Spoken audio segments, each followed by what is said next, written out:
Hey there, everybody. I am joined by Steve once again. Say hello, Steve. Hey, everybody. And we are here to do a bit of a deeper dive into the Star Trek CCG and the collectability piece specifically. So I think we'll hit on playing a little bit. We're not going to completely gloss over it, but our last conversation really had me thinking about collecting this. And so I guess I'll start with this question. How easy is it to collect this on a scale 1 to 10, right? Like, is this like a 6, or are we talking like, is it very difficult? Like, what's a 10? Like a 10 is all of magic. Yeah, right. Yeah, no, I'll preface this by saying that I'll be talking about the first edition of the game that I'm the most familiar and I play the most. So that's the sort of the original Star Trek CCG, going up through about 2002, 2003 when they finished that. On a interesting question about how easy is it to collect, I'm going to say this: to have a solid playable collection of it, it's actually quite easy. I'd put it at like maybe a 3 or 4, to have a playable collection that you could build solid competitive decks with. To have everything in this game, well, it's not a magic 10 out of 10, but it's like an 8 or so. It would be an expensive game to collect everything of, which I'll talk a little bit about why that is later. There are a couple sets that are very hard to acquire now. Okay. Well, why don't we dive in? So if you're just somebody that's wandering into this game, where's your entry point? Kind of where do you start to sort of start collecting in a sort of mindful and interesting way? Yeah. Well, I think that the reason why I say that it's a relatively easy game to get into just to build playable decks is because the affiliations are sort of, which are the factions of this game, your Federation, your Klingons, your Romulan, your Borg, they're spread out throughout the expansion sets, meaning that there's only 2 expansions that the Borg are really in, for instance. So if you want to play Borg, you just buy those. Mm-hmm. Klingons, there are a couple more, Ferengi are in just 1. So entry points. Okay, I think the right way to start this game is to buy Premier. Okay. And I think I mentioned that briefly in the last video. It's a booster box of Premier is $24 for White Border Premier. Okay, that's extremely affordable. It's very affordable. You can get a complete set in probably 2 or 3 boxes. So yeah, that's super cheap. And that's going to have that set covers everything from Star Trek: The Next Generation, all 7 seasons, all the bridge crew, Picard, Riker, Crusher, everybody. Yeah, so I think, as I mentioned before, it's got some wonkiness. It's from 1994. There are some broken cards and so forth, but you're still going to have a wide selection of personnel, ships, missions, all the key card types there. And then if you wanted to go from there and round out the rest of the early expansions, and that's Premier, Alternate Universe, and Q Continuum, boxes of those are also really cheap. I think Alternate Universe is selling for $35 a box on Category 1, and Q Continuum is like in the $40 range. Probably could give them even cheaper. So just a quick question. Yeah. Why are these? I mean, I think that a lot of people's brains go to the older stuff must be more valuable. So, so why are these products that are presumably at this point, 25 years old, almost 30 years old, why are they so cheap still? I think it's because Decipher printed quite a bit. Well, for Premiere, they printed a black border edition, which is nearly impossible to get, and then a lot of white border. I think they had 2 big print runs of white border, which they call white border alpha, white border beta. There's not really any real difference except for the copyright number on the bottom. So the second print run of white border, there's just everywhere out there. And I think Alternate Universe and Q is pretty much the same thing. And for reasons if we wanted to get into more, they're not. I mean, some of the cards in there are not quite as desirable as later sets. Kind of like with Star Wars and Lord of the Rings, like the game hit its stride in terms of like the perfect balance of power and playability in the next couple sets. Okay, makes sense. Can we talk a little bit like rarities? So I know, did they do R1s, R2s, or ultra rares? Yeah, good question. So I don't think, and I'm trying to think back, I don't think that Star Trek, no, it did not ever do, no, that's not quite. So so like every Decipher game, they dabbled with a lot of different stuff throughout the different expansion sets. For the most part, there was never an R1, R2 like Star Wars had, especially not in the first couple of sets. I think Star Wars did R1, R2 for like Premiere and New Hope, Hoth, right? so Star Trek does not do that. So the first few sets, they're just rares. They do dabble with a type of like R1 kind of situation in a couple of the later sets. The Trouble with Tribbles and Mirror Mirror, and then they start doing a couple other gimmicks to make like, yes, twice as rare as rare cards. Ultra rares they do, and that's what's a little more interesting. So they started with an ultra rare. The very first ultra rare Decipher ever did actually was in '95 in the Alternate Universe expansion set, and that's the Future Enterprise, which I actually have a copy of it right here. Nice. It's for those of you who have watched Next Generation. This is the sort of the possible future version of the Enterprise D that Picard sees in the finale. Has 3 warp nacelles and such. So that was a chase card. I think it's in like 1 of every 3 booster boxes of Alternate Universe, thereabouts. But it also isn't terribly expensive right now. It's only about $40 on eBay to get one of those. And that's probably because of how cheap boxes of Alternate Universe still are to crack. So question there. I think a lot of games, most notably Star Wars, which we've talked about a lot. Yeah. The ultra rares are also. There's only really 2 of them, but they're just super OP, right? You need to run 6 of them, and it was kind of controversial because people thought, it's just like you made this extremely rare card, also highly competitive. I mean, you'd argue that they did the same thing with R1s, and like Darth Vader. Back in the day, you needed to have like 6 in your deck for it to be competitive. Is that the same here? Ultra rares also extremely powerful cards that need to be used in competitive play, or are they sort of more gimmicky? Like it seems like the Future Enterprise is kind of like a fun gimmicky card. Yeah, the Future Enterprise is kind of a fun game. I mean, it is powerful, but it's also like it's really hard to staff it, and so I think when Decipher then revisited ultra rares. Contemporaneously with Death Star 2. They launched their own ultra rares in whatever that was, 98 or 99.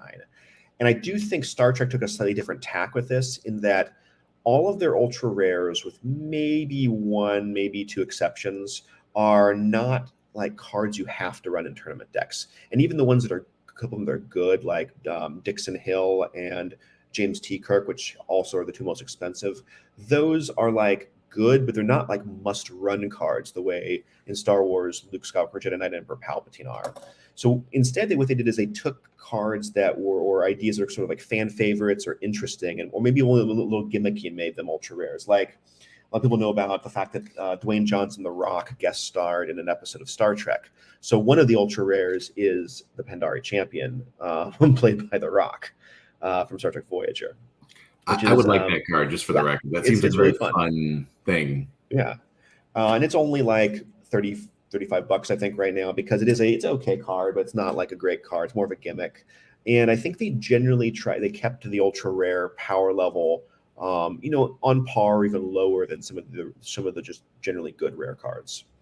Okay. With maybe 1 exception at the end. Yeah. Interesting. I mean, I think that's a better way to do it. I think having ultra rares sort of be fun collector's items rather than absolutely staples for players. Absolutely. I mean, I think that with modern gaming, they've kind of cracked a lot of this because they have 6 versions of every card, right? So there's a foil, there's a non-foil, whatever. So Star Trek they did 7 ultra rare cards that are like mechanically unique ultra rares, as opposed to like foils or preview cards, some of the other special treatments. So I mean, they talk about some expensive ones. Yes, the last 2 are extraordinarily expensive, and that's partially because of the power level, and partially because of the print run of those, I think. Got it. James T. Kirk is really the chase card in Star Trek, and this is not the only version of Kirk. This is the version of Kirk from Star Trek Generations, where he meets Picard, and that version, that ultra rare, is somewhere between a like 700 and 1,000. I think it peaked at around 1,000 when card prices were rising a little earlier this year, and now I think it's sold for about $700 on eBay about a month ago. That's I mean, that's a tidy sum. Yeah, it's twice. I think twice what Emperor Palpatine is right now. Thereabouts. So, quick follow up on that. You mentioned foils there. So, shiny cards. What do we got for foils? Are there foils? I think there's a reflection set, right? Where there's a foil set there. But was there any other foils splashed into other sets? So there was 1 reflection set, and it's very similar to Reflections 1 of Star Wars CCG. One foil per pack, and no other unique cards in the booster pack. And yeah, so Reflections is very similar to Reflections 1 of Star Wars. The only other foils in the game, well, that's not quite true. The only other foils that came in booster packs is from the Blaze of Glory expansion set, and that released contemporaneously with Endor in Star Wars CCG. And so just like how Endor was a one-off. They have like the printing presses going at the same time. Like, Yep. what if we copied the thing we're doing for this other game? Okay, yeah, makes sense. And so they foiled out, I think, around, well, I don't have this right now, I think about 18 cards from Blaze of Glory, about the same as Endor. Only difference is that all of the ones in the Blaze of Glory set are rares. I think Endor ones had some commons and uncommon foils in there. So those are, and I think interestingly about that, some of the ones they foiled are like good rares from the set. The other ones are just like because they look cool in foil, like because there's like a glowing view screen behind someone or like something like that. Ultimately, that's what foils are about, right? This is what whenever someone complains about the prices of foils, I'm like, foils are for collectors, right? You don't need to have shiny cards in your deck. Like, it's cool, but you don't need it, right? No, you don't. I think the only other foils in the game are the tournament prize foils. Similar to Star Wars, they foiled out some earlier common and uncommon cards that are like decently useful in decks and gave them away as tournament prizes. I think they're a good bit cheaper than the Star Wars tournament prize foils. Like I know the Imperial Star Destroyer in Star Wars is absurdly expensive. I think all the tournament foils for Star Trek are somewhere around $30 to $50 right now. Got it. Yeah, affordable-ish. Yeah. Okay, you want to move on to sort of, I know you got a punch list there. So what else do we have on this? So, we mentioned some of the cheaper booster boxes. Unfortunately, some of the booster boxes do get super expensive now, and that's your middle era of sets that are like really good cards. Your Deep Space Nine, about $150 for a box. Blaze of Glory is $500 for a box, and then the later sets like the Motion Pictures, the last full expansion set. I didn't check the box price. I think it's like around $1,000 if you can even find one. Those are really hard to find. So boutique products. I want to touch on those really quickly because Star Trek does have some really interesting boutique products that are unlike what Star Wars or Lord of the Rings did. And a couple of those are actually pretty cheap, at least right now. So if you're getting into the game, they would be good things to pick up. One is the Collector's Tin, which is, unfortunately, I don't have my tin anymore. I seem to have lost it. But the Collector's Tin is a complete Premier set in the silver border, all tournament playable. So I have like right here my data from the Collector's Tin. It's got this like tasteful silver border. The hardback is the same, so it's not like a Magic the Gathering kind of situation where it's not like square corners, right? Wasn't that the thing in Magic? There's like one that had square corners or something. There was one set like that, and there's also like the World Championship decks in Magic, which are gold bordered, but they changed the back. Yeah. You got the same back, and the Collector's Tin gives you one copy of everything from Premier, and it looks like it's about like $60 to $80 right now online. So really, I mean, whether we want to buy 3 boxes of Premier White Border or a Collector's Tin, you probably get the full set either way, but it's kind of cool. The tin also comes with some goodies like a poster and some other cool stuff in there. Got it. Yeah, that's a fun one to get. I think, yes, and Star Wars did something like that, but I think it was only like an executive gift set that was not widely available. Yeah. Okay. I know you have some bubble gum, right? Yes, I do. This is like my favorite thing you've ever shown me, so I'm excited. Yeah, that's right. I should do the bubble gum. Yeah. So this is my favorite Star Trek product. I think it's many people's favorites. Is the Fajo collection, and this is, it comes in this big, chunky, like slip cover, covered like portfolio, and for those of you who were Star Trek Next Generation, there's an episode where Data is captured by this like obsessive collector named Kivas Fajo. That episode is actually kind of like a satire, or not a satire, like kind of like a cautionary tale about obsessive collecting, I think. But Decipher decided to make a card set based upon him and his like collection, as if you are now possessing his collection. And so it comes with like, it's really interesting. It's got like a signed certificate with all the Decipher luminaries like Warren Holland, their digital autograph there. And then it's got these cards, and all of them are like they're really unique in different ways. So like one of them, I'll get the bubblegum. So one of them is a card called Kapla that is in the Klingon language. So that's really weird. Another one is like it's a black hole, but they templated it so it looks like the card is being sucked into a black hole.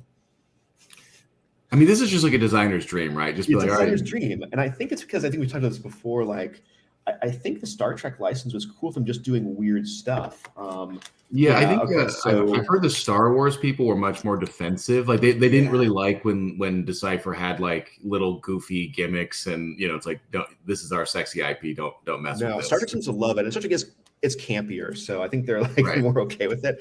All right, so in the episode, The Most Toys with the Fajo collection, that character has stolen a copy of like a rare Roger Maris baseball card. So they made the Roger Maris baseball card as an in-game artifact. And they originally, according to at least the booklet that comes with this collection, they originally wanted to print bubblegum smell on the baseball card, which in the episode it references that you can still smell the 20th century bubblegum smell on it. But they decided not to do that. Instead, they gave you a stick of bubblegum in the set. So this is my mint in wrapper 1990, I believe, 7 bubblegum. I mean, I wouldn't want to. I mean, I'm just curious, like that. It's like a Logan Paul video. He finds this and eats it or something, right? Like, yeah, I don't know. I wouldn't recommend eating this. It doesn't feel like it's still flexible anymore. So it's just like a piece of sandpaper, essentially. Yes. So yeah, then the last thing is they have a card that is written in gangster speech. Because this is when Picard plays Private Sleuth, he goes like a noir gangster novel in the holodeck, and so they wrote a card in which the game text is in gangsta speech. So you actually have to like translate it from the rule book to know how to play it, or I guess get all the references in it. So yeah, Fajo Collection is still super affordable as well. It is about $35 for the sealed set, looks like. So that's something I would definitely pick this up. Yeah, that's very affordable. Just for me to buy it and try to eat the piece of gum and then be sick for 2 weeks, right? Exactly. And I think the card looks for 100 views, right? Yeah, there's another one's glow in the dark. I mean, this is just a super cool set. So that's something I would pick up. I assume they just printed too many of them. This is sort of in their printing glut of the early sets. So I mean, I think it was originally like $80 or $100 and only mail order. So it's definitely cheaper than it was back in the 90s to get. Interesting. Yeah, so I think, then the last thing I got to talk about, and unfortunately I don't have a copy of it to hold up because it is the one thing I kick myself for not acquiring when I had the chance, and that's All Good Things. And All Good Things is an interesting thing Decipher did. So they ended first edition. They weren't forced to cancel it like Star Wars. So they, as a thank you to their players, they went back and they made every card that was a broken link. So a card that was referenced on another card, but had never been made. So for example, there was a card that referenced like that Christopher Pike was the first captain of the Enterprise or something like that. So I think he's referenced in another card. So they went and they made a Christopher Pike, or just like random stuff that they had never made before. They felt like it needed to be made to complete the game. So they made this set, and I think it's 40 some cards. And because it was for a game that they were going to cease producing and they didn't think it had much interest left in it, they produced a very small number of them. I don't know the exact number. Like an anthology style case, like a box. It's got about, I think it's got 10 or so Reflections 1 packs, Star Trek Reflections packs, and this card set. Yeah, I had an opportunity to buy it at a Comic-Con once. I didn't. I think I bought some Lord of the Rings packs. Well, now the All Good Things set is it's $800 for the cards only, just those 40 cards. And I think the sealed box is, I don't even think one is sold lately, but I think last one I saw was over 1,000, maybe even more than that for a sealed one. So that is the real chase item for Star Trek, is the All Good Things box. I have a few of them as singles, and maybe I can try to piece it together as singles, I think, if I want to complete my collection. But it'll certainly be the last thing I complete. So first edition ends, there's 2 sets at the end, or I should say there's All Good Things, which is like this anthology set. And then before that, there's the motion picture. That's right. And those are really the 2 items that Yeah. it's like the $4 signs if it was Yelp, right? Like those are the very Right. expensive items, and then the rest Yes. of it's relatively affordable, let's say. Yeah, it's more acquirable. Blaze of Glory, this middle set that I've mentioned a couple times, is pretty expensive. It's just because it's such a cool. It's like a warfare themed set from some of the most popular Deep Space Nine episodes. But yeah, all the motion pictures is an amazing set because it's. I think they knew they were going to end first edition, and so they wanted to squeeze in the classic original series films that they never made anything from. So they squeezed in material from Star Trek's the motion picture Star Trek 1 through 6, all 6 movies in one set. All the bridge crew come back in their like older motion pictures versions, all the villains, all of the scenarios, the humpback whales from Star Trek 4, like Christopher Plummer from Star Trek 6, everybody's in there. Khan. So it's got a tremendous number of chase cards, and the power creep is going up a little bit again. So they're all really powerful too. So that's an expensive set. Got it. Okay, and then we're just covering first edition, but chronologically, what happens? All good things. It's sort of a send off to first edition, a thank you to players. Yeah. And then second edition comes out, and that runs for what, 4 or 5 years or something? Yeah, it's 2002. It comes out contemporaneously with the movie Star Trek Nemesis, which I think had its 20th anniversary last week, which is crazy to think about. Yeah, so that came out in 2002, and then it runs through 2007, I think. I think it's 5 years. Okay. It's being printed when Decipher shuts out the lights and stops making CCGs. Yeah, I mean, I feel like those last years of Decipher, like 2006, 7, don't really even count as years because they're like, I don't know what's going on. Yeah. Yeah, like I mean, I just with Lord of the Rings, like there's so many sets that were supposed to be out and delays, and like really, I think Decipher after 2005 is kind of a shell of a company. That's true. Oh, there is one more thing I forgot to mention. There's one more interesting, like quirky set. So it's 2000, and I want to fast forward to like 2000, let's say 3 or 4, 5. I'll look this up later, but first edition is done. They're making second edition. One of the interesting things about second edition is they made many of the second edition cards backwards compatible. So if you're still playing first edition, you could put them in your first edition game and they would mostly work. Well, they went and they created a new affiliation for Starfleet, but Starfleet of the 22nd century from the TV show Star Trek Enterprise, the prequel show. And because they made that affiliation in second edition and they wanted to make it backwards compatible, there were no cards from that TV show in first edition. So they went back and they made a very small, like 18 card set of the Jonathan Archer Enterprise, the NX-01 Star Trek Enterprise crew in first edition, and they only sold it through Hills Wholesale Gaming. And that's an interesting set. It's not super expensive right now. I don't know the exact pricing. It's like maybe $50 or $60. And it gives you one copy of all of the bridge crew from that TV series in foil, and a few other like a couple pieces of equipment, a couple of events that are pretty good. So it's an interesting thing to acquire if you can, because that was like a really weird thing where the game had stopped being made and they went back and they printed cards for just 18 of them. I think it was entirely play tested by like a couple of small play testing groups that were still like 1E loyalists. Yeah, I mean, this game had a pretty long run. It's interesting that the first and second edition, I think we've talked about this before, that's probably the way that Star Wars would have gone as well. And who knows what that would have meant for the value of first edition versus second edition. So just a quick note on that is first edition, like, are they both just valuable, just different buckets of people collecting them kind of? It's mostly different buckets of people collecting them. There are a few players I know who are into both, but I think generally people prefer one or the other. There are some cards from second edition that are valuable and some sets that are hard to get, particularly those last couple. But I don't think any card approaches like the chase value of like that James T. Kirk from Motion Pictures Ultra Rare, or anything like the All Good Things set from first edition. So first edition has more. It has the most expensive Star Trek cards. Although second edition has a few cards in it and sets that are up there as well. Cool. But yeah, I'm not as knowledgeable about second edition, but I can't quote exact dollar figures these days. Well, this is a lot of fun to learn about. Anything else kind of in closing, just collecting Star Trek? I would say just if you're interested in Star Trek, look into this game. Like I said, it is a game that is fairly affordable to get into just building decks and playing. So yeah, check it out. And the cards, they look great, and they're really fun. Yeah, just to cool. own. Well, thanks for hanging out, Steve. And we might do one more, maybe on playing. Maybe we'll get Jim Colson on here. That might be fun to kind of interview Jim Colson. So I would love that. Yeah.